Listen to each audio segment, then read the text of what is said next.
Bom, depois de muito tempo eu tô de volta. Fazia tempo, torcedores do Phoenix Suns, mas o Lucas acabou de voltar. Eu tive alguns problemas pessoais nos últimos dias, nos últimos meses, principalmente no último mês de setembro agora. Mas agora vamos voltar, vamos falar de Phoenix Suns e vou falar do que nós vamos ter para a temporada. Eu não vou aqui fazer nenhuma predição do que pode acontecer na temporada por enquanto, ainda tem muito para acontecer ainda. Ainda no Phoenix Suns, talvez alguma trade, talvez a chegada do Thaddeus Young, mas eu vou falar do que aconteceu até agora, nada de especulação, né?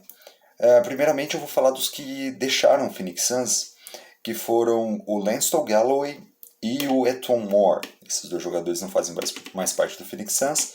Eu vou falar a verdade, eles foram contratados com... Eu tinha muita expectativa, né, por esses dois, principalmente com o Moore.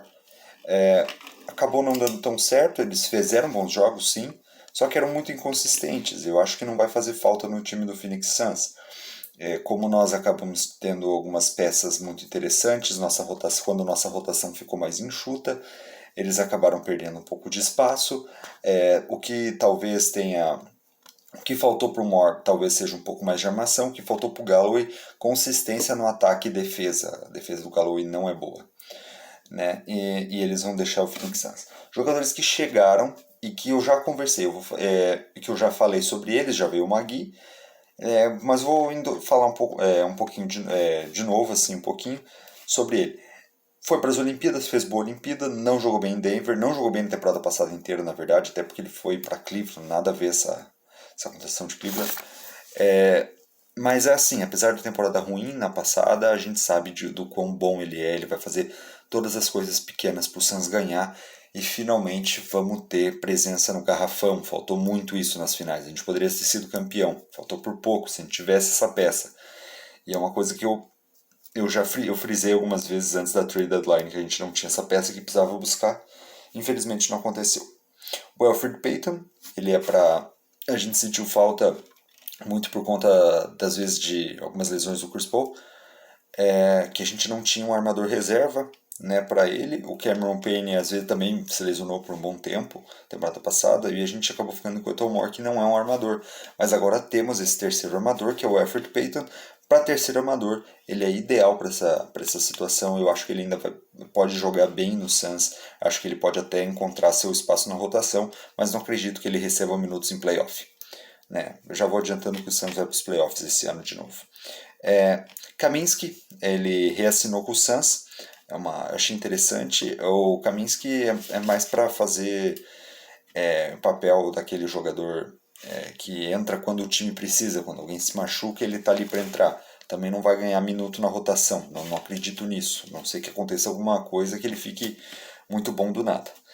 E eu quero falar de dois jogadores que eles chegaram para o Phoenix Suns. Primeiro, Chandler Hutchinson. Ele jogava no Washington Wizards, antes no Bulls, com um bom tempo no Bulls, e jogou meia temporada no Washington Wizards. O que eu escutei dele, acho que algumas pessoas já viram alguns vídeos sobre ele, eu acabei demorando muito para fazer esse conteúdo, né? Mas eu vou falar um pouquinho dele. Ele tem média de 5.1 pontos, 3 rebotes, e 36% de 3 pontos, isso na última temporada, atuando por Bulls e Wizards. Essas estatísticas são coisas que a gente meio que passa batido, né? Ele não recebeu tantas oportunidades, então não é uma média tão baixa. Mas assim, 36% de 3 pontos é até interessante. Não que ele vá ser consistente, se ele acabar conseguindo manter os 36% jogando poucos minutos, eu acredito que ele vai jogar pouquíssimo no Suns. Ele é um jogador mais alto, um jogador que joga na ala. Não creio que ele vai ter grandes oportunidades.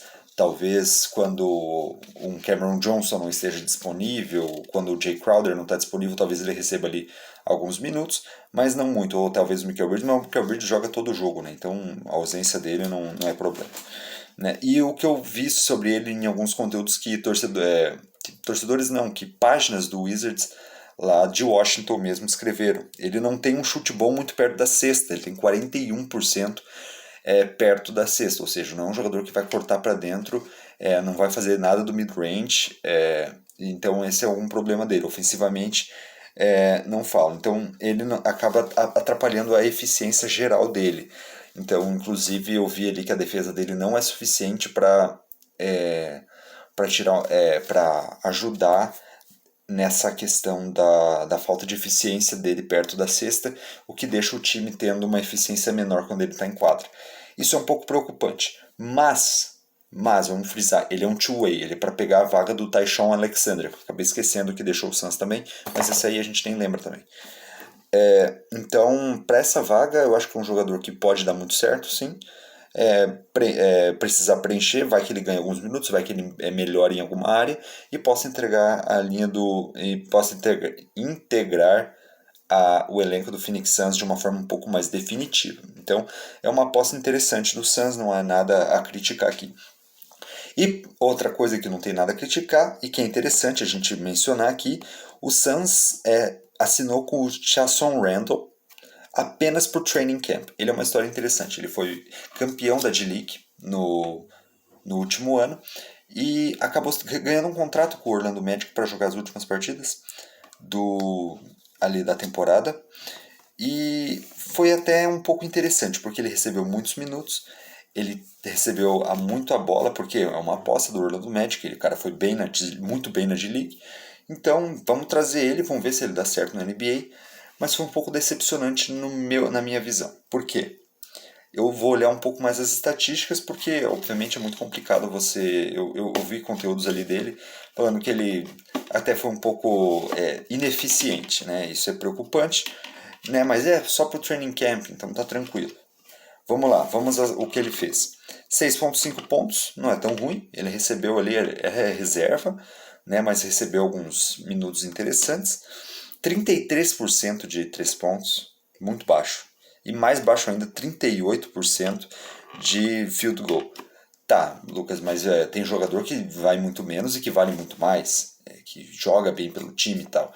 Então, esse é o problema. Ele é um arremessador. Ele veio para a liga porque ele é um arremessador, é a característica dele, e isso é preocupante. Mas é aquela coisa, ele está em uma situação diferente, ele vai só para o training camp, então o Suns nem assinou com ele ainda propriamente, então a gente vai ver ainda se ele vai chegar.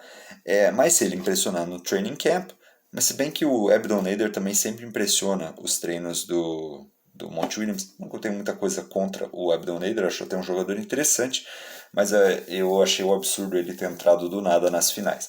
Só para uma lembrança que às vezes fica, sabe quando fica engasgado alguma coisa, você quer simplesmente falar. Então o Chasson Randle é um jogador que pode chegar e talvez integre o elenco do Phoenix Suns. Se foi bem no training camp, eu vou confiar no julgamento do Monty Williams, não tem problema nenhum. Até porque viria por um contrato bem baixo. Acho que eu não mencionei ainda que o Chandler Hutchinson ele é um two-way, ou seja, ele pode passar na D-League, tanto na NBA, então ele vai junto com o Jalen Smith ficar indo para lá e para cá. Falando sobre Jalen Smith, rapidamente, foi bem na D-League, muito bem, D-League não, Summer League, e eu acho que vai ganhar alguns minutos no começo da temporada. Se não impressionar, se continuar essa produção baixa, eu acho que o Suns consegue trocar ele para algum time que está procurando reconstruir. Não o Thunder, porque o Thunder só tem um jogador jovem, e pegar um veterano, né, que possa realmente ajudar o Phoenix Suns. Eu acho que se você teve uma temporada e meia e ele não melhorou, então eu acho uma coisa que a gente já pode passar e tentar resolver por agora. Então é só um pensamento que eu tenho, mas é muita coisa ainda para ver. Mas como eu falei, não fiz nenhuma previsão para a temporada, apenas falei os fatos que aconteceram nessa off-season, nesses últimos dias, que eu estive fora. Então é isso, gente. Muito obrigado por assistir e desculpe pela demora dos vídeos. Se alguém estava assistindo falta, tomara que alguém esteja assistindo pelo menos um pouco de falta para eu me sentir um pouco melhor. Ou um pouco pior, porque aí eu fico muito tempo sem vídeo, vocês entenderam. É isso aí, gente. Muito obrigado. Valeu.